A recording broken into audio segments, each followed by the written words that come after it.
Donc, je vais vous présenter un petit peu plus en détail le réseau Défi donc au niveau de la filière viticulture. Alors, le réseau Défi ferme tout d'abord, c'est bien entendu des femmes et des hommes, comme il a été précisé. Donc, c'est aujourd'hui 528 viticulteurs et viticultrices qui sont présents donc, dans l'ensemble des vignobles. Vous pouvez voir sur la carte que c'est vraiment présent dans l'ensemble des bassins viticoles, y compris des vignobles qu'on pourrait qualifier de taille un petit peu plus petite. Donc, ça se veut vraiment représentatif de toutes les viticultures et de toutes les conditions agroclimatiques de production. Et on pourrait dire qu'il y a toujours un viticulteur Défi qui est près de chez vous, si vous en avez besoin. Donc le réseau Défi, c'était en 2012 30... alors oui, donc ces viticulteurs, 528 viticulteurs sont accompagnés par 46 ingénieurs réseau, dont vous a parlé Marie juste avant. En 2012, nous avions donc 32 réseaux viticulture et suite au réengagement et au nouvel appel à candidature pour l'extension du réseau, 16 réseaux viticoles nous ont rejoints et seulement 2 n'ont pas souhaité poursuivre l'aventure. Donc le réseau s'est fortement étendu récemment et de nouveaux réseaux devraient nous rejoindre au courant 2017. Donc, comme évoqué précédemment, vous voyez le côté multipartenarial du réseau. Donc même si la majorité des IR proviennent de chambres d'agriculture, il y a aussi des IR qui viennent de différentes associations ou de négoces et de coopératives. Alors le réseau ferme, c'est également des viticulteurs qui s'engagent, alors d'abord à participer au groupe, à la vie, aux travaux du groupe, mais qui s'engagent également sur des progrès en termes d'usage de produits phytosanitaires, tout en maintenant, comme il a bien été dit en introduction, les objectifs de production et donc la compétitivité des exploitations. Donc ils s'engagent sur des progrès qui peuvent être des réductions d'IFT, comme c'est le cœur du réseau Défi, ou des maintiens d'IFT bas pour les exploitations qui sont déjà performantes. Mais ça peut être des choses comme la réduction des herbicides plus ciblés, voire la suppression des herbicides, un recours accru à l'usage du biocontrôle, la conversion à l'agriculture biologique, et systématiquement s'engage à utiliser leur exploitation comme outil de démonstration, à communiquer envers l'ensemble des viticulteurs.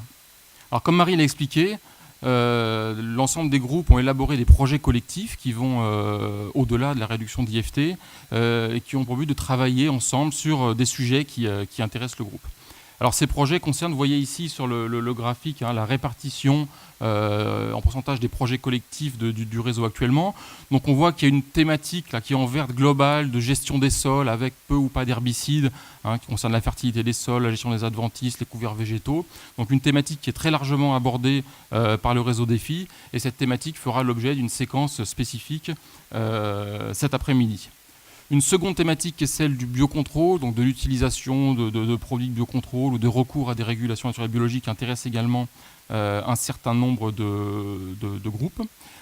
Et la thématique de l'efficience des produits phytosanitaires est également bien présente par l'utilisation d'OAD, l'optimisation du matériel, l'agriculture de précision, la viticulture de précision, donc intéresse de nombreux groupes, et donc ce sujet fera également l'objet d'une séquence aujourd'hui. Et puis on a un certain nombre d'autres thématiques qui intéressent des groupes, que ce soit l'impact sur l'environnement, ou des thématiques de partenariat, de communication, de matériel végétal, voire de performance économique ou de multiperformance. Donc une diversité quand même de sujets qui sont abordés au sein des projets collectifs. Alors le réseau ferme, c'est bien entendu des résultats depuis plusieurs années. Alors c'est d'abord des résultats qui concernent, la description des systèmes de culture.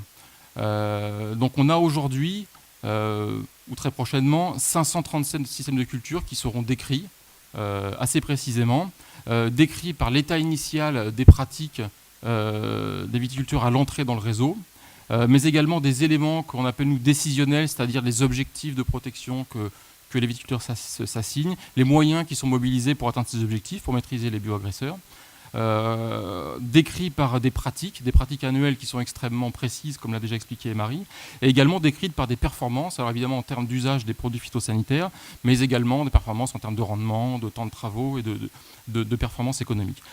Donc l'ensemble de ces éléments sont aujourd'hui dans une base dont Marie a parlé, la base AgroSys, qui constitue une base qui, à mon sens, est quand même relativement unique en viticulture, de description de ces systèmes de culture, et qui peuvent permettre à terme de proposer des références sur des systèmes qui sont peu consommateurs en phytosanitaire ou de trajectoires qui sont vertueuses en matière d'usage des produits phytosanitaires. Pour aller un petit peu plus loin dans les résultats, On peut s'intéresser aux leviers qui sont mobilisés par le réseau défi pour atteindre ces objectifs.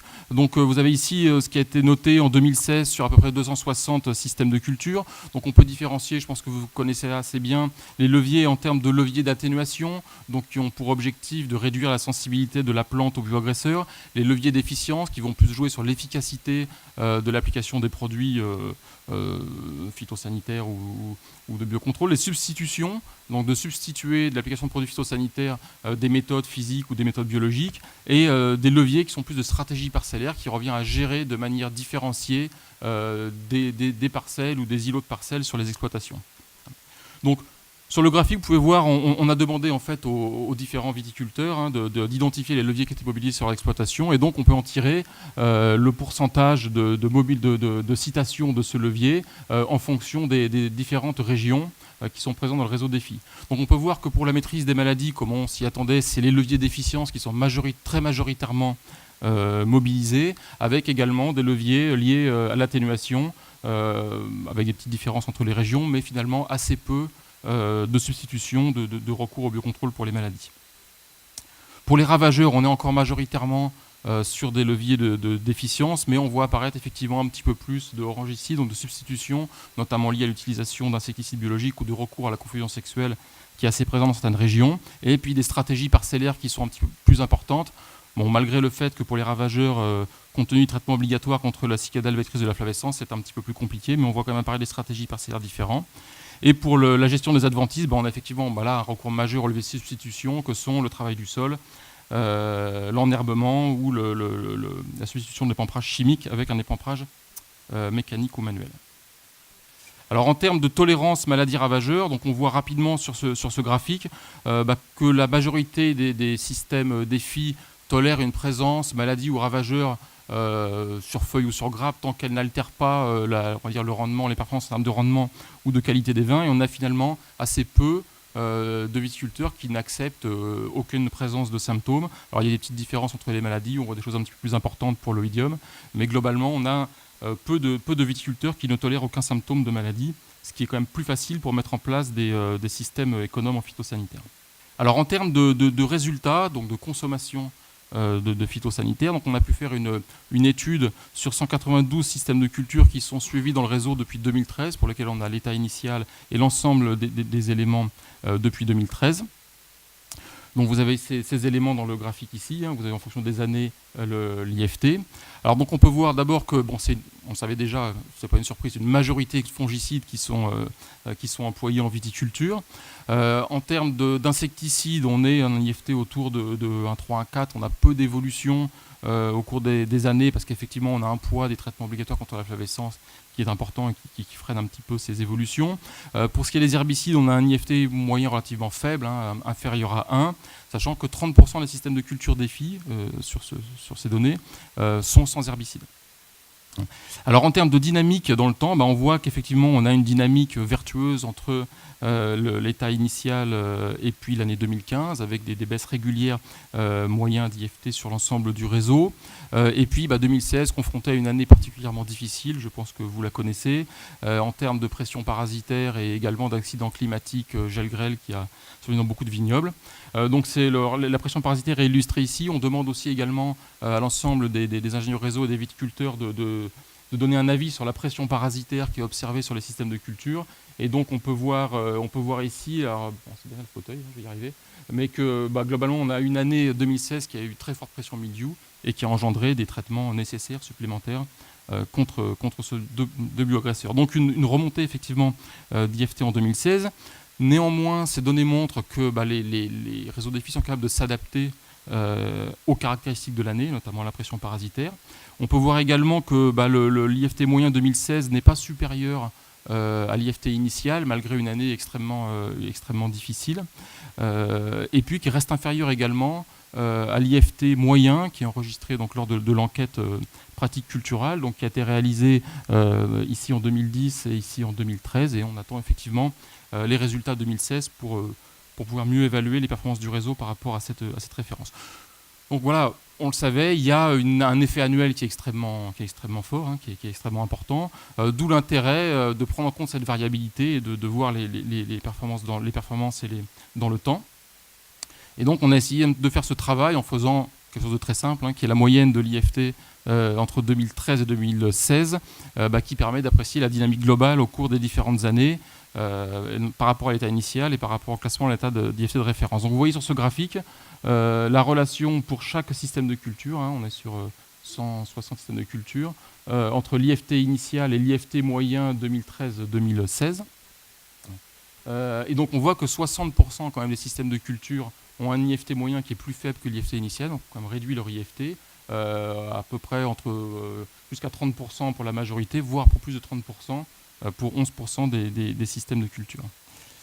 Alors si on regarde par rapport à la méthodologie dont vous a parlé Marie, le classement par rapport à l'IFT de référence régionale, donc on voit que si on prend cet IFT moyen 2013-2016, on a 82% des systèmes de culture défi qui ont un IFT qui est inférieur à cet IFT de référence régionale. Et si on regarde par rapport à l'état initial, on voit qu'on a une réduction notamment des systèmes qui ne sont pas économes et une augmentation des systèmes, en vert clair ici, qui sont économes. Et si on regarde un petit peu plus dans le détail cette évolution, donc on voit qu'on a 6% de trajectoires qui ne sont pas très favorables, des systèmes qui étaient initialement économes ou très économes et qui sont passés peu économes.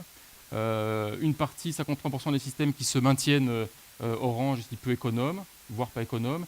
Et puis on a quand même près de 27% des systèmes qui restent économes ou très économes, et puis 15% qui ont une trajectoire plutôt positive, donc malgré des années difficiles, qui sont passés de pas ou peu économes à économes, voire très économes. Donc un réseau qui, vous l'avez vu, n'est pas un réseau de systèmes ultra performants, mais qui, on voit bien la diversité des systèmes au niveau national.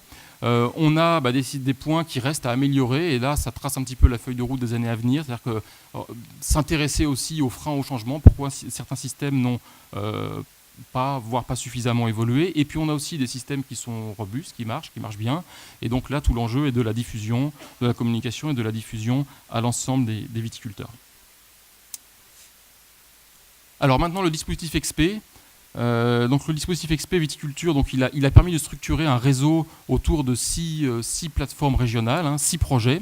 Donc vous pouvez voir sur la carte ici, donc un projet en Val-de-Loire, en Charente, en Aquitaine, dans le sud-ouest, en arc méditerranéen et également en Alsace, donc qui conduisent des expérimentations système qui vous ont été présentées par Marie, avec différents prototypes qui sont testés, mais avec des indicateurs d'évaluation, de performance qui ont été communs au niveau du réseau. Donc ces projets, ces 6 plateformes qui sont 6 projets, donc, sont pilotés par soit l'INRA, soit l'IFV, soit les chambres d'agriculture, et avec des partenaires qui sont extrêmement diversifiés, les chambres d'agriculture, les lycées agricoles, les stations expérimentales, les interprofessions, et également des entreprises privées ou des associations.